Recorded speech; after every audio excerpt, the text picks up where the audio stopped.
এই পৃথিবীতে তো একতরফা বলে কোনো কিছুই হয় না।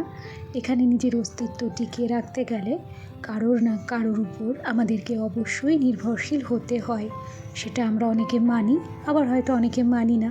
যাই হোক, যেটা যার ভাবার বিষয় সে সেভাবেই ভাবে। আচ্ছা, এখানে শালিক পাখিগুলোকে খেয়াল করো। এরা প্রত্যেক দিন সকালবেলা আমাদের বাড়ি আসে। আমার বাবা এদের জন্য আলাদা করে খাবার কিনে রাখে। এরা ভুজিয়া খায়, তবে আজ আর ভুজিয়া নেই, সেজন্য আজকে ওদেরকে মুড়ি দেওয়া হয়েছে। আমাদের বাড়ি আসতে আসতে এবং খাবার খেতে খেতে এদের অভ্যাসটা এমনই হয়ে গেছে, আর এদেরকে খাবার দিতে দিতে আমার বাবারও অভ্যাস এমন হয়ে গেছে, একটা দিন এদেরকে না খাইয়ে আমার বাবা কিন্তু দিন শুরু করে না। আচ্ছা, অনেক গল্প অনেক কথা হবে তোমাদের সঙ্গে, তার আগে চলো নিজের পরিচয়টা দিয়ে নিই। নমস্কার, কেমন আছো সবাই? আশা করছি সবাই ভালো আছো, আর আমরাও বেশ ভালো আছি। আমি রিমি। আজকে আমার আরও একটি নতুন ব্লগে তোমাদের সবাইকে অনেক অনেক স্বাগত জানাই। যাই হোক, শুরুটা করেছি একদম রান্নাঘর থেকে। সকালবেলা উঠেই রান্নাঘরে চলে এসেছি, আর রান্নাঘরে এসে সবার প্রথম আমার যে কাজটা থাকে সেটা হচ্ছে আমার গ্যাসটাকে একদম পরিষ্কার পরিচ্ছন্ন করে নেওয়া। জানো তো, সংসারের এমন কিছু কাজ থাকে যেগুলোকে আমাদের রেগুলার করতে হয়। আমরা যদি সেই নিত্যদিনের কাজগুলো নিয়ম মতো না করি তাহলে হয়তো আমাদের ভালো লাগে না। আসলে সংসারের কাজগুলো করতে করতে আমরা এমন অভ্যস্ত হয়ে গেছি, একটা কাজও আমরা বাড়তি ফেলে রাখতে চাই না, তাই না?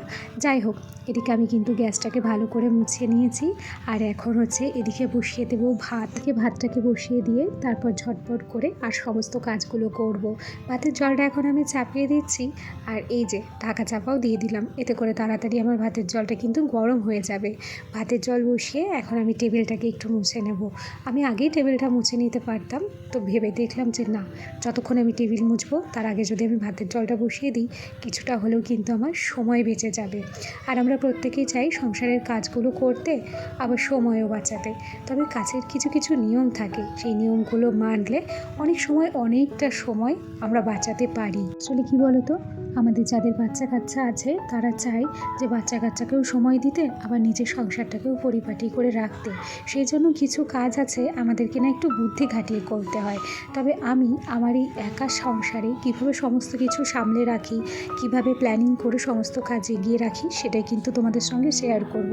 যদি তোমরা আমার সঙ্গে থাকো তাহলে অবশ্যই কিন্তু শুনতেও পাবে, আবার বুঝতেও পারবে। আচ্ছা, এদিকে খেয়াল করেছো, টেবিলটাকে বেশ ভালো করে পরিষ্কার করতে করতে ওদিকে আমার ভাতের জলটা কিন্তু ভালো করে গরম হয়ে গেছে। তারপর আমি চাল ধুয়ে নিয়ে এসেছি এবং এই যে ভাতটাকে বসিয়ে দিলাম। তবে কি হয়েছে দেখেছো, আমার ভাতের চালের যে জল, সেই জলটা অনেকটা বেশি দিয়ে ফেলেছি, তাই বাড়তি জলটা আমি কিন্তু একটা বাটিতে নামিয়ে রাখলাম।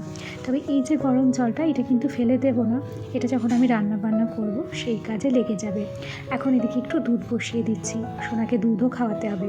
আজকে একেবারে 500 গ্রাম দুধ বসিয়ে দিয়েছি। অন্য দিন দুধ আমি রেখে দিই অর্ধেকটা, তবে আজকে যেহেতু আরও 500 দুধ আমার ঘরে রয়েছে এক্সট্রা, তাই আর বাড়তি দুধ রাখলাম না, পুরো 500 দুধই বসিয়ে দিয়েছি।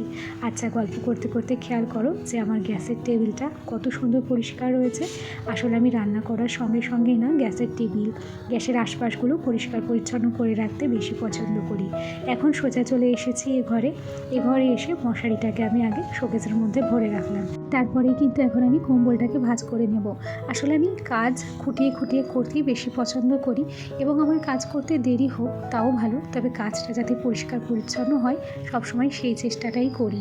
আর আমি না জায়গার জিনিস জায়গায় গুছিয়ে রাখতে সবচেয়ে বেশি পছন্দ করি। কেন কি আমি জানি অগোছালো সংসার কারোর ভালো লাগে না, আমিও কিন্তু তার ব্যতিক্রম নই। আমারও ইচ্ছা হয় যে আমার সংসারটাকে নিজের মতো করে গুছিয়ে রাখবো, পরিষ্কার পরিচ্ছন্ন করে রাখবো। একটা ঘর যেমনই হোক, যদি পরিষ্কার পরিচ্ছন্ন করে রাখা যায় তাহলে সেই ঘরটা অনেকাংশে দেখতে ভালো লাগে। আমি সত্যি কথা বলতে কি, আমরা যারা ছোট ছোট বাচ্চাদের মা, তাদের ঘরবাড়ি কিন্তু সবসময় নিট অ্যান্ড ক্লিন কিংবা সাফসুতরা থাকে না। বাচ্চা কাচ্চা ঘর অগোছালো করে, এলোমেলো করে। আমরা যতই চাই না কেন যে সংসারের কাজগুলো আমরা এগিয়ে করব, বাচ্চা নিয়ে সংসারের কাজ এগিয়ে সময় বাঁচানোটাও সম্ভব হয় না, আর খুব একটা সময় হাতে পাওয়াটাও সম্ভব হয় না।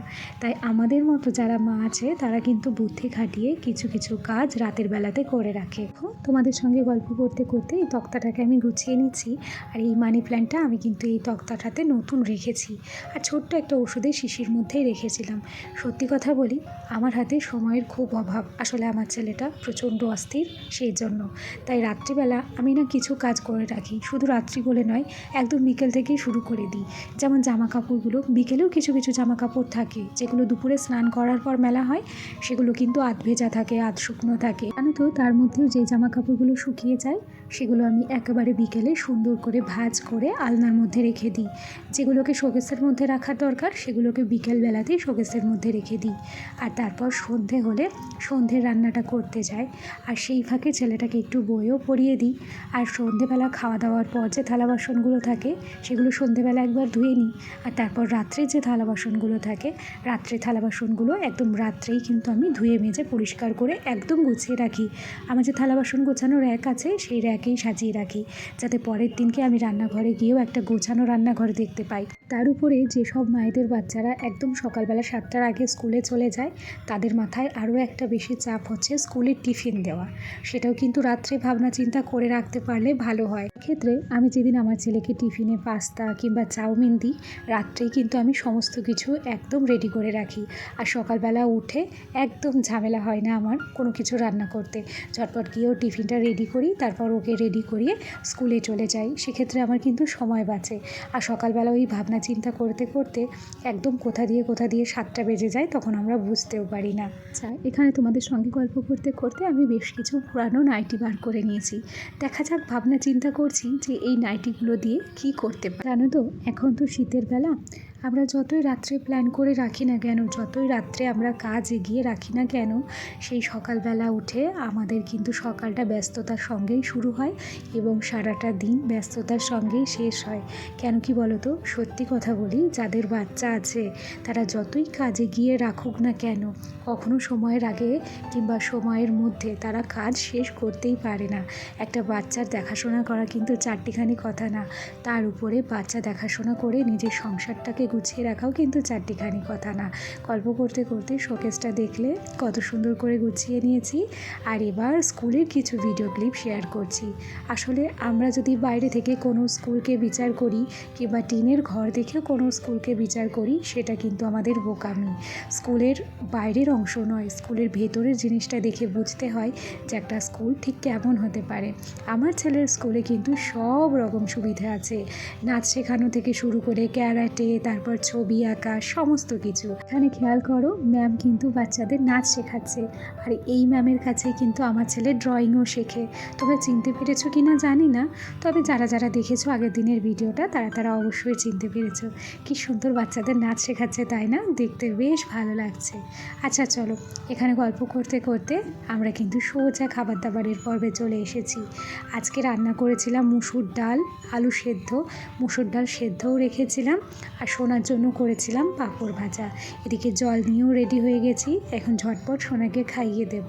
তবে সব কাজ আমি কিন্তু আজকে ক্যামেরাবন্দি করতে পারিনি, আজকে অনেকটা তাড়াহুড়ো ছিল, তাই আগের ভিডিও ক্লিপগুলোই তোমাদের সঙ্গে শেয়ার করেছি। এবার এ পর্যায়ে দেখো, প্রচুর থালা বাসন হয়েছিল আজকে, যেগুলো আমি অফ ক্যামেরায় মেজে রেখেছি এবং অফ ক্যামেরায় জল ঝরাতে দিয়েছিলাম, সেটা একটু তোমাদের সঙ্গে শেয়ার করলাম। আর এখন সোজা চলে এসেছি রান্নাঘরে। এই যে কাপগুলোকে এখন তক্তাতে সাজিয়ে রাখবো। ভিডিওর এই পর্যায়ে এসে আজকের ভিডিওটি তাহলে এখানেই শেষ করছি। আগামীকাল আবার দেখা হবে। টাটা সবাইকে।